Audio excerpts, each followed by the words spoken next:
तो गुरु Hawkeye series खत्म हो चुकी है और किस कैरेक्टर की किस्मत कहां उसे ला पटकेगी उसका ये आंसर दे देती है। सबसे पहले अपन बात कर लेते हैं केट बिशॉप की। वो अपनी माँ एलेनोर को अपने पास्ट के गंदे कामों की वजह से उसे वो पुलिस के हवाले कर देती है। वो मोमेंट थोड़ा सा सेंटी हो जाता है क्योंकि केट के बाप ने किंगपिन से काफी पैसा लिया हुआ था जिसको रीपे करने के लिए एलेनोर ने मॉब के साथ उसको आना पड़ा। खैर उसने कर्ज तो काफी पहले ही चुका दिया था मगर उसने अपने लिए और अपनी बेटी के लिए उसने मॉब का साथ नहीं छोड़ा ताकि वो और भी ऐसे पैसे कमाकर और पावर कमाकर और भी बेहतर जिंदगी बिता सके। इतना सब कुछ कहने के बाद भी केट को भाई वो गलत को गलती मानती है और क्रिसमस ईव के दिन ही अपनी माँ को जेल भिजवा देती है। एलेनोर को ऑब्वियस सी बात है कि भाई बुरा तो लगेगा कि भाई मेरी औलाद ने ऐसा किया जो कि मैंने इसके लिए इतना सब कुछ सैक्रिफाइस किया। अब अपना अगला सबसे बड़ा सवाल आता है कि क्या किंगपिन सच में मर गया? तो केट के किंगपिन को हराने के बाद किंगपिन स्केप में ही था और काफी घायल मरियल हालत में था और तभी उसे माया दिखती है जो कि जानता था कि वो भाई माया उससे मुंह मोड़ चुकी है, मगर स्टिल वो तब भी उस समय पे वो बिना सच बताया कि तुम मेरी बेटी हो उसे समझाने की कोशिश करता है, मगर माया उस पे बंदूक तान देती है और ठीक कैमरा हिलने के बाद हमें एक गन शॉट सुनाई देती है और एक ऐसा फील होता है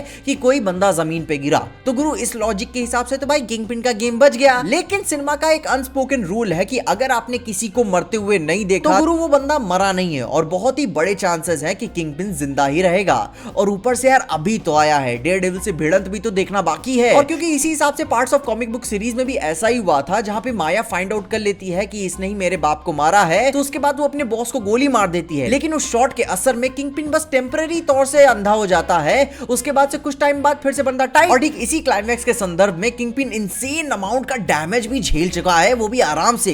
केट ने उसे छाती में गोली मारी, एक दो तीर और भी मारे, एलेनोर ने उसमें गाड़ी दे मारी, दीवार तोड़ के अंदर घुस गया और कुछ नहीं तो कुछ नहीं 20 ट्रिकेरोस के एक्सप्लोजन भी झेला होगा आराम से, मगर स्टिल इतना कुबत थी कि भाई अपने पैरों पे चलकर भागने के लिए वो तैयार था।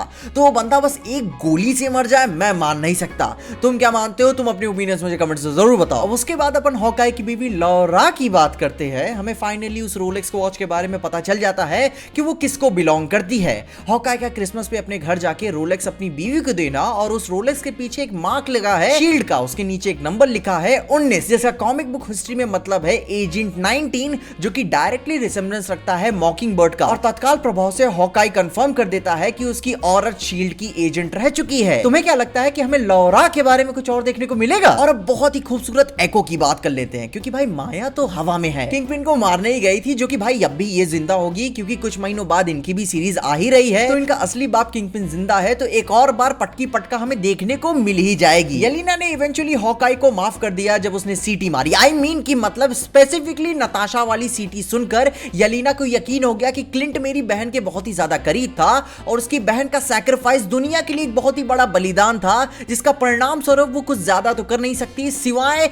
जिंदा रहने की एक राह खोजने के। येलेना के क्लिंट को माफ कर देना दोनों की रिलेशनशिप को एक नई राह देता है, लेकिन अभी भी भरोसा कितना प्रबल है वो तो समय ही बताएगा। अपना भाई जैक गुरु, मैं तो भाई इसको हरामी समझ रहा था लेकिन ये तो सच में स्वीट आदमी निकला। तलवारों का शौक है लेकिन किसने किसी को मारा नहीं। एंड में वेंडी जैक को तलवारबाजी देखकर उसे लार्पिंग के लिए इनवाइट करती है, लेकिन मेरे को नहीं लगता जैक वहां पे उन्हें ज्वाइन करेगा। वो बहुत ही रिजर्व्ड आदमी है, लेकिन शायद मे भी हो सकता है। अभी के तौर पे केट बिशॉप एमसीयू के फ्यूचर प्रोजेक्ट्स के लिए तो कंफर्म कर दी गई है क्योंकि वो अपने ब्रांड इमेज को लेकर और भी ज्यादा कैची वर्ड्स ढूंढ रही है जैसे कि lady hawk, hockey, hawk shot. लेकिन क्लिंट को तभी एक नाम याद आता है कि एक हॉकाई का लोगो वो बात को इंटरप्ट कर देता है और भाई इतना बात तो भाई ऑब्वियस ही है हमें समझने के लिए, और इतना ही दिखाकर हो जाता है ये एपिसोड खत्म। और अब भाई तुम्हें हॉकाई सीरीज का इस पूरे एंडिंग का कितना मजा आया? क्या तुम्हें ये पसंद भी आया, क्या नहीं पसंद आया, और क्या तुमने छोटी बड़ी चीजें गौर की? अगर जो मैंने मिस कर दी तो उनके बारे में मुझे कमेंट से जरूर बताना। और अगर आप इस चैनल पे कहीं से भी नए आ गए हो और वीडियो पसंद आई और चैनल को सब्सक्राइब नहीं किया है तो भाई चैनल को सब्सक्राइब जरूर से कर देना